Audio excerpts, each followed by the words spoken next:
Well, hello there. How you doing? So I am still here, still in Japan, still having a great time. Really enjoying it. Um, it has been fairly hectic, so I'm kind of maybe coming up to 2 weeks in Japan now. The first week was very much about running around, seeing things, and doing lots of stuff, and sort of slightly getting over jet lag. And now this week has been sort of trying to get more into like a regular routine, sort of generally getting into the pattern of things. So it's been a bit quieter this week. However, last weekend I did get the chance to visit two very cool places. One is Kyoto, and the other was Nara. Kyoto is very famous for being a kind of very beautiful old style region of Japan and in the Kansai region, and it's very famous for its temples and beautiful buildings, and it lived up to that reputation. It was very pretty. The one thing about Kyoto that was kind of odd was that we arrived at about maybe 1 o'clock, and we thought, well, we'll get some food and then we'll go and have a look around. And it turns out that's not much of an option in Kyoto. So all of the restaurants and coffee shops, of which there are a lot, they all seem to close very early, like maybe 1:30 or something, and then they didn't open again till 5:30. So we walked quite a way and looked at, we were sort of turned away from the doors of many a establishment before we eventually clocked on to the fact that this wasn't going to work. So we ended up going and sort of having a look more around, and we went to a temple, very famous temple in Kyoto, of the name of which I've completely forgotten. But it was very beautiful. And these temples tend to have these kinds of amazing grounds and gardens that you can go and visit, and you can wander around and see. And then you can pay some money to go into like the sort of main gardens of the place, and you can also pay to go and sort of visit some of the areas of the inside of the temple. And so we had a good look around, and it was very cool. There were some mosquitoes that were like the size of, okay, they were quite small, but they really bite like assholes, and they look massive to my British way of seeing things. We got several little bites, and they were stinging for a good few days. So that was awful. But that one thing aside, the temple itself was beautiful. The gardens were awesome and just so pretty. And they would be really tranquil spaces to be hanging out in and sort of relaxing and things if it wasn't for the fact there were about 1 billion tourists there. However, we did look around the grounds. We did look around the inside of the temple, and we had a good sort of wander about, and it was really cool to see. Yeah, and then we went to Nara, which is actually where the region Eri grew up in, and we went to a place called Nara Park. And Nara Park is actually famous for having these amazing deer that will bow to you, mostly in the hopes that they'll get a biscuit, but they will bow. So you can basically buy this little bundle of biscuit cakes for about 100 yen, and then you can feed the deer these biscuits. And what they've learned is that if they bow, the humans will bow, and then the deer bows as well, and then the human gives the deer a biscuit. So now the deer bow. It's really surreal. These deer have no fear of humans, so they're just wandering around, sort of milling around all the people. Kind of like pigeons in London. They kind of just don't care about people at all. They seem completely unfazed by even little children running up to them, and adults trying to stroke them and take selfies with them all the time. Again, billions of tourists, of which I undoubtedly was one, so apologies. Um, but yeah, these deer are totally just not fazed by it, and they will bow. Although what's really fun was just seeing how some of the older deer would not bow unless they absolutely had to. So the human would go up and bow to the deer, and the deer would be like, "Just give me the biscuit." And then the human would maybe bow again, and the deer would be like, "Oh, come on, just give me the biscuit." And then eventually the human would bow again, and the deer would like do a little bow, and then it would get the biscuit, and it would wander off immediately. But some of the younger deer, they'll just bow all the time to you, so you'll just be walking past and they'll bow at you, and you just feel like you need to stop and bow back at them. It's just this weird relationship. But they were super cool, and they are essentially wild deer. They're not they're not deliberately domesticated, but they're just kind of like, as I say, it's kind of like pigeons in London, I guess. They've just gotten used to humans being around, and there's kind of been this sort of relationship worked out. And part of that working out of that relationship has been that the Japanese have this thing called the antler cutting festival, and what this is that they have to cut the deer's antlers, the adult male deer's antlers, when they get to a certain size, to make sure that the deer can be safe around humans, but also to make them less aggressive around each other. And so what they do is they do this sort of traditional antler cutting festival, where they sort of have about, I think it must have been about 12 guys go into this arena, and these 3 deer sort of enter first, and then these 12 guys come in afterwards, and then they basically work to separate one deer from the rest, and then they essentially capture the deer, and then they hold it very carefully and sort of take it to a little mat, and they put it down, and then one guy in a sort of ceremonial robe sort of will cut the antlers with a saw, and then hold them up to everybody to see, and then they release the deer, and the deer's okay. It's kind of a bit weird, and you have to wonder whether there might not be more humane ways of doing this. And I do wonder whether they, for maybe the majority of the deer, that they do use other methods, but they maybe continue this festival as a tradition. I'm not sure, but it was kind of strange. The deer seemed to be fine except for one. One of the deer did seem to get hurt, and I think it was mostly hurt by, at the beginning, the deer was with the big antlers were fighting each other. And I think one of them got hurt during that fight. And then later, one of them the same deer tried to then jump into a wall and literally just sort of knocked itself senseless, really. So it wasn't the best.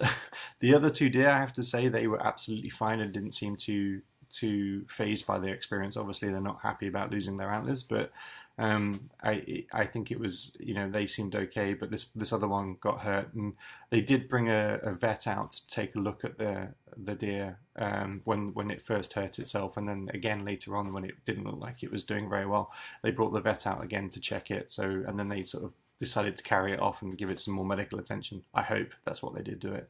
But it was sort of weird, but it was interesting to see.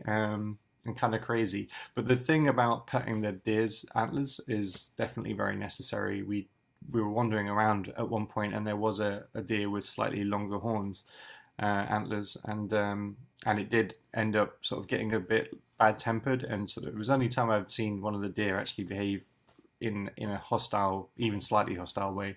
And I don't think it was being very hostile, but it did sort of nudge a small child with antlers, and I think the kid got hit in the face a little bit. She was fine. She didn't seem to be too injured, but she obviously wasn't very happy, and she started crying. But you could suddenly realize how completely dangerous this would be if the deer were able to keep these antlers around these humans. So it's a kind of compromise between having the deer remain wild and interact in these spaces with other people, and that being okay, and also the deer being made safe enough so that they don't hurt people, especially small children, because there were a lot of small children there. But the other thing it does is it stops the deer being quite so aggressive with each other, which makes them generally a bit sort of more tranquil population. So that's maybe not a bad thing either. So yeah, and then we wandered around Nara Park for a bit, and we went to see one temple which was very beautiful, and there was a wedding going on in the temple, and about 1 billion tourists there wandering looking at the wedding, which was surreal. I'm not sure that would have been my idea of a good wedding location, but it was very beautiful. And then we went and had some wonderful sushi and tempura in this lovely little Japanese restaurant, which was great. And I did the sitting on the floor thing. So they had chairs in the majority of the room, but there was a special section of the restaurant that had no chairs, or at least they have these kinds of like floor mats with backs to them. So it kind of looks like that. You sort of sit on the floor, and you know what? I'm 6'4", I'm 41. I'm definitely not 100% sure that I want to be sat on the floor for an entire meal. And afterwards, my legs were feeling like I'm not sure if I'll be able to ever stand again. But yeah, it was very cool. It was nice to experience it. But yeah, I'm just not used to sitting on the floor for that long. It wasn't nearly as uncomfortable as on the butt. The little sofa cushion, the little chair cushion bit was okay. But but yeah, just the legs just don't fold away, and obviously getting down underneath this little tiny table, because obviously it's not even just on the floor, but it's also set to sort of, let's just say, a sort of more Japanese height. Or it's just made it really difficult, and so I was sort of maneuvering myself underneath this tiny little table, which was very strange. But then after that, we went to visit another temple in Nara, and that temple was spectacular. As we were walking up to it, there was a great big, huge multi-story entrance, and inside the sort of alcoves inside this multi-story little sort of gateway archway were these massive statues that look like they're a cross between ancient mythology and Dragon Ball Z. They look crazy. They looked really looked amazing. So we wandered in there, and then we sort of wander down this road through this other entranceway, and then all of a sudden there's this huge garden and this absolutely enormous temple, so beautiful. And then we wandered towards the temple, and you go inside, and inside the temple is just this absolutely enormous golden Buddha statue, which is absolutely a breathtaking thing to see. And it's, we're talking multiple stories high. I think something like 15 meters or something high. It's huge thing, and then surrounding it there are these other huge statues of lesser but still phenomenal height and size, and they were really incredible things to see. Genuinely felt like impressive. And Japan is just kind of like that. It's just, you kind of get the sense of just nothing is going to surprise you anymore. One minute you've got deer bowing to you, and the next minute you're looking at this statue that's the size of a mountain. Maybe not a mountain, but very large statue. And yeah, it's crazy. So cool. So yeah, we had a look around there. We looked through the little museum that was there as well, and I can thoroughly recommend it. So if you are ever in Japan, or if you're in the Kansai region, definitely do visit Nara. Go and see the bowing deer. And do go and see the golden Buddha statue in that huge temple, and I'll post some details of where that is in the links, because I honestly can't remember. But yeah, absolutely amazing. Other weird things that have happened recently were that we were walking down a street, and in Osaka, where we're staying, and there were just these sort of mediocre random shops, like a little 100 yen stores, like our Poundland type shops, only better. But yeah, just random shops and little news agents, and then all of a sudden we were looking through this window, and we realized we were looking at people scuba diving inside this random shop window, just randomly down the street. And the window basically was a window into a scuba diving tank area, and there were these two scuba divers sort of looking back at us through this window, and I was like, you know what, yeah, that's Japan. That is absolutely Japan. It doesn't surprise me anymore. It doesn't surprise me. Of course there's scuba divers in this shop window on this random street, just for no reason, because Japan. It's great. I love it. So anyway, yeah, that's pretty much was what I was up to this weekend. It's awesome. I still really love it. One of my friends commented, come on, it can't all be amazing. So, which got me thinking, that Japan can't be amazing completely. And I have started to make a little list of things that aren't great about Japan, that are kind of weird.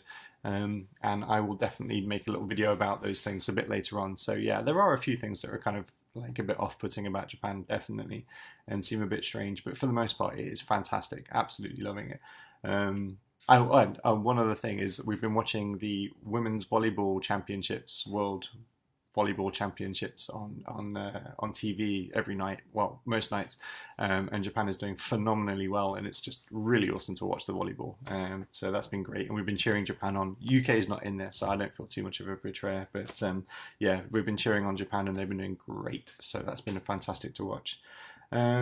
What else? No, I think that's about it, really. This has probably been a long video and a bit rambly, but in any case, thanks for watching, and yeah, I'll speak to you again next time.